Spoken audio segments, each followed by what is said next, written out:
Hello मित्रांनो, सर्वात आधी मी तुम्हा सगळ्यांना एक छोटीशी विनंती करू इच्छिते की व्हिडिओ पाहिल्यानंतर कृपया माझ्या चॅनेलला नक्की सबस्क्राईब करा. हे व्हिडिओ बनवण्यासाठी मी खूप मेहनत घेते आणि याच माध्यमातून मी माझा खर्च चालवते. जे कोणी माझ्या चॅनेलला सबस्क्राईब करतील त्यांच्यासाठी मी मनापासून प्रार्थना करते की त्यांचे आयुष्य खूप सुंदर, समृद्ध, आनंदी आणि सुखी होवो. प्लीज प्लीज माझ्या चॅनेलला नक्की सबस्क्राईब करा. नमस्कार मित्रांनो, आपल्या चॅनलवर तुम्हा सर्वांचे पुन्हा एकदा मनापासून स्वागत. आज मी तुम्हाला एक अशी कथा सांगणार आहे जी कदाचित कोणासोबतही घडू शकते. ही गोष्ट आहे अमृता दिसायला अत्यंत लावण्यवती, शहरात वाढलेली आणि आधुनिक विचारांची स्त्री. 29 वर्षीय अमृता नागपूरची राहणारी असून तिचे पती एका मोठ्या बँकेत 2 वर्ष झाली होती. तिचे पती एका मोठ्या बँकेत जबाबदार पदावर कार्यरत आहेत.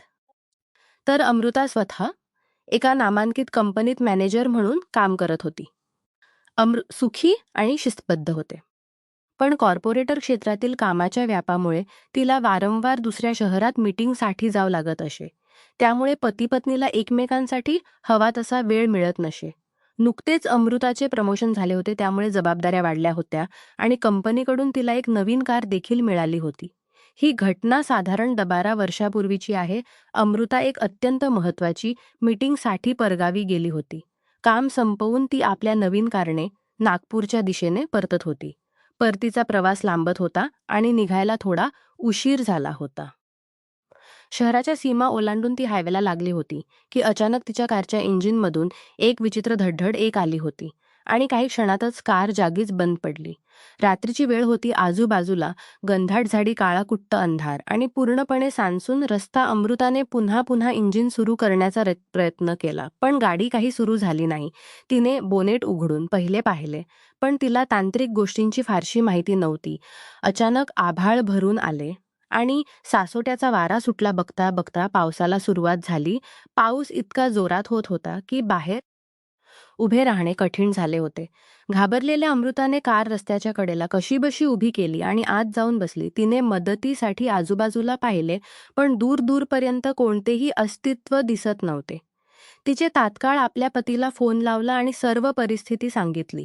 पती काळजीने तिला घेण्यासाठी निघणार होता, पण तो ज्या शहरात होता तिथून येण्यासाठी किमान 5-6 तास लागणार होते. अमृताचा जोर आणि रस्त्याची अवस्था पाहून अमृताने त्याला थांबवले. "तू काळजी करू नकोस, मी कारमध्ये थांबते किंवा एखादी लिफ्ट मिळाली तर सकाळी लवकर घरी येते," असं सांगून तिने फोन ठेवला. पण मनात मात्र एक अनामिक भीती दाटून आली होती. रात्रीचे 8 वाजून गेले होते.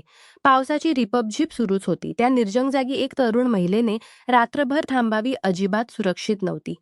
बराच वेळ वाट पाहिल्यानंतर पावसाचा जोर थोडा कमी झाला. अमृता कारबाहेर आली. येणाऱ्या जाणाऱ्या गाड्यांना हात टाकून लिफ्ट मागण्याचा प्रयत्न करू लागली. पण इतक्या रात्री त्या घनदाट जंगलाच्या भागात एका महिलेला रस्त्यावर पाहून कदाचित लोक थांबायला घाबरत होते किंवा लोकाला थांबायचे नव्हते. सुमारे 2 तास उलटले. रात्रीचे 10 वाजत आले होते आणि अमृताची धाकधूक अशा शिगेला पोहोचली होती. तेवढ्यात लांबून एका मोठ्या ट्रकचे हेडलाईन चमकताना दिसले. तो ट्रक वेगाने तिच्या दिशेने येत होता. अमृताने जीवाच्या आकांताने हात दाखवला आणि ओरडण्या अंतरावर जाऊन जोरात ब्रेक थांबवू लागला. अमृताच्या जीवात जीव आला. ती धावत त्या ट्रक जवळ गेली. राजवीर ट्रकच्या केबिन मधून खाली उतरला तेव्हा अमृताकडे पाहतच राहिली. राजवीर साधारण 35 वर्षाचा होता. 6 फूट उंच आणि कमालीची पिदा शरीर लाभलेला माणूस होता. त्याने अंगात एक जुनाट बनियान घातली होती आणि खांद्यावर एक प्रकारचा आत्मविश्वास आणि धार होती. राजवीरने अमृताकडे वरून खाली न्याळे आणि विचारले, "मॅडम, इतक्या रात्री या सुनसान जागे एकट्या काय करताय? हा भाग सुरक्षित नाही. इथे जंगली श्वासोत्पदी माणसं जास्त धोकादायक असतात." अमृताने थरथरत्या आवाजात आपली सर्व अडचण सांगितली. तिची अडचण ऐकून राजवीरने गाडीचे इंजिन तपासले आणि म्हणाला, "याचं काम इथे होणं शक्य नाही. मॅडम, तुम्हाला शहरापर्यंत जावं लागेल. मी त्याच दिशेने निघालोय. तुम्हाला हवं असेल तर मी लिफ्ट देऊ शकतो." अमृताला आधी थोडा संकोच वाटला. अनोळखी माणूस, तोही एक रांगडा आणि ट्रक ड्रायव्हर. पण आजूबाजूला अंधार पाहून तिला दुसरा पर्याय उरला नव्हता. तिने आपली कार नीट केली, आपले महत्त्वाचे सामान घेतले आणि ती ट्रकच्या दिशेने वळाली. ट्रकची केबिन बरीच उंच होती. साडी नेसलेल्या अमृताला वर चढायला अडचण येत होती. हे पाहून राजवीर मत्तीला पुढे ससावला. त्याने अमृताच्या कमरेवर आपला मजबूत हात ठेवून तिला अर्गतवर चढण्याचा आधार दिला. राजवीरच्या त्या गरम हातांचा स्पर्श होताच अमृताच्या अंगात एकवी सण चालले. केबिनमध्ये जागा कमी होती अमृता आणि राजवीर आता अगदी जवळ बसले होते. राजवीरने ट्रक सुरू केला आणि गिअर टाकत गाडी हायवेवर घेतली. बाहेर पावसाचा जोर वाढला. पावसाचे थेंब ट्रकच्या छतावर आदळत होते. त्यामुळे केबिनमध्ये एक वेगळा आवाज घुमत होता. सुरुवातीला काही वेळ कोणीच काही बोलले नाही, पण अमृताला जाणवत होते की राजवीरची नजर अधूनमधून तिच्यावर खेळलेली होती. राजवीरने शांतता भंग करत विचारलं, मॅडम तुमचं नाव काय? सुरक्षेच्या कारणास्तव अमृताने तिचे खरे नाव न सांगता सुमन असे खोटे नाव सांगितले. राजवीर हलकेच हसला आणि म्हणाला, छान नाव आहे सुमन. मी राजवीर गेली अनेक वर्षे या हायवेवर गाडी चालवतोय, पण आजपर्यंत तुमच्यासारखी सुंदर सवारी मला कधीच भेटली नाही. राजवीरचे हे शब्द ऐकून अमृता थोडी दचकली. त्याच्या बोलण्यात एक प्रकारचा मोकळेपणा आणि रांगडेपणा होता जो तिला अस्वस्थ करत होता. गाडी चालवता चालवता बदलण्याच्या बहाण्याने आपला हात अमृताच्या गुडघ्याला अगदी जवळ नेला. अमृताने स्वतःला बाजूला ओढून घेण्याचा प्रयत्न केला, पण जागा कमी असल्याने तिला जास्त दूर जाता येत नव्हती. सुमारे पाऊण तासानंतर राजवीरने एक अत्यंत निर्जन्य ठिकाणी ट्रक रस्त्याच्या कडेला उभा केला. आजूबाजूला फक्त घनदाट झाडी होती आणि पावसाची रिपझिप सुरू होती. अमृताच्या काळजात धस्स झालं. तिने घाबरून विचारलं, काय झालं? गाडी का थांबवली? शहर तर अजून लांब आहे. राजवीरने, मॅडम थोडं पाणी प्यायचं आहे आणि फ्रेश व्हायचे, खूप वेळ झालाय गाडी चालवतोय. तुम्हालाही हवं असेल तर उतरू शकता.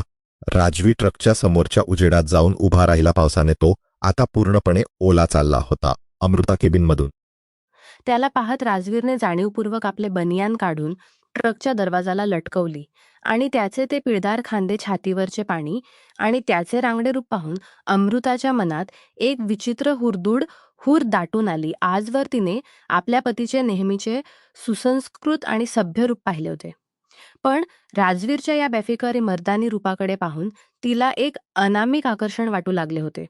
राजवीर पुन्हा केबिनमध्ये चढला तेव्हा त्याच्या ओल्या अंगातून पावसाचा आणि ओल्या मातीचा उग्र मनमोहक वास येत होता. त्याच्या अंगावरील पावसाचे थेंब अमृताच्या हातावर पडली, ज्यामुळे तिच्या शरीरात पुन्हा एक वीज संचारली. राजवीरने शांतपणे पाण्याची बाटली अमृताच्या दिशेने सरकवली. बाटली घेताना त्याने मुद्दाम अमृताच्या हाताला स्पर्श केला. तो स्पर्श रांगडा आणि गरम होता. राजवीर अमृताच्या डोळ्यात थेट पाहत म्हणाला, मॅडम तुमची नजर खूप काही सांगते. इतक्या रात्री या सुनसान रस्त्यावर आपण दोघेच आहोत. तुम्हाला माझी भीती वाटते की माझ्याबद्दल काही वेगळं वाटतंय? अमृताने यावर काही उत्तर दिलं नाही. तिच्या मनात एकीकडे तिचे घरपती आणि संस्कार यांचे विचार येत होते, तर दुसरीकडे राजवीरच्या त्या रांगड्या व्यक्तिमत्वाचे तिला पूर्णपणे भारावून टाकले होते. त्या एकांत जागी आणि त्या पावसाळी वातावरणात तिचे मन तिच्यावर ताबा मिळून पाहत होते. आजवरच्या नीरस आयुष्यात तिला कितीही इतकी रोमांचक अनुभूती आली नव्हती. पुन्हा ट्रक सुरू झाला. अमृताने एक खोल श्वास ठरवले. आजची ही रात्र स्वतःला बंधनात अडकणार नाही. तिने राजवीरकडे पाहिले आणि हलकेच त्याचे नाव घेतले. राजवीरने ते तिच्याकडे पाहून एक सूचक स्मितस्य केले. त्याला समजले होते की अमृता आता पूर्णपणे तयार आहे. काही वेळानंतर एक मोठ्या शेताच्या कडेला, जिथे झाडांचा दाट अडोसा होता, तिथे राजवीरने ट्रक उभा केला. पावसाची रिपझिप सुरूच होती. केबिनमधला छोटा दिवा राजवीरने मालवला आणि फक्त बाहेरून अधूनमधून चमकणाऱ्या विजांचा प्रकाश आत पडत होता. मॅडम विचार पक्का आहे ना? राजवीरने अत्यंत गंभीर आणि भक्कम आवाजात विचारले आणि राजवीरच्या हातावर स्वतःचा हलवली आणि राजवीरच्या हात ठेवला. राजवीर केबिनमधून उतरला आणि त्याने अमृताच्या बाजूला दरवाजा उघडला. त्याने तिला खाली उतरण्यास मदत केली. खाली उतरताना त्याचे मजबूत हात अमृताच्या कमरेवर विसावले होते. त्या स्पर्शाने अमृताला एक वेगळीच धुंदी जाणवत होती. दोघेही शेतात थोड्या आडुशाला गेली. राजवीरने आपली लुंगी जमिनीवर अंतरवली. त्या अंधारात राजवीरचे व्यक्तिमत्व त्याने अमृताला हळूहळुवारपणे जवळ ओढले. अमृताने आजवर कधीही अशा वातावरणात निसर्गाच्या सानिध्यात स्वतःला कोणाच्या स्वाधीन केले नव्हते. राजवीरनेच अमृताच्या केसातून हात फिरवत तिच्या कपाळावर आणि गालावर प्रेमाने स्पर्श करू लागला. अमृताने देखील त्याला पूर्णपणे प्रतिसाद देत होती. राजवीरच्या मिठीत एक वेगळी ताकद येत होती. पण या क्षणी राजवीरची ओढ अधिक प्रबळ ठरली होती. राजवीरने अमृताच्या सौंदर्याची स्तुती केली आणि तिला अत्यंत प्रेमाने जवळ घेतले. त्या रात्रीच्या अंधारात आणि पावसात संगीतात त्या दोघेही दोघांनी जगाचा विसर पडेल असे क्षण अनुभवायला सुरुवात केली. शेतातल्या त्या आडोशाला पावसाच्या रिपझिप आवाजात अमृता आणि राजवीर जणू जगाचा विसरून गेले होते. राजवीरने अमृताला अत्यंत प्रेमाने आणि तितक्याच रांगड्या ओढीने आपल्या मिठीत सामावून घेतले. निसर्गाच्या त्या मुक्त वातावरणात अमृताला तिच्या आयुष्यातील सर्वात थरारक आणि अविस्मरणीय अनुभव येत होता. राजवीरच्या प्रत्येक स्पर्शात एक प्रकारचा पुरुषार्थ होता, ज्याने अमृताला पूर्णत्व तृप्त केले होते. बराच वेळ ते दोघेही आपल्या एकमेकांच्या मिठीत शांत बसले होते. फक्त विजांचा लखप्रकाश अधूनमधून येणाऱ्या चेहऱ्यावर चमक होता. सुमारे तास आपले विस्कटलेले स्वतःला सावरली.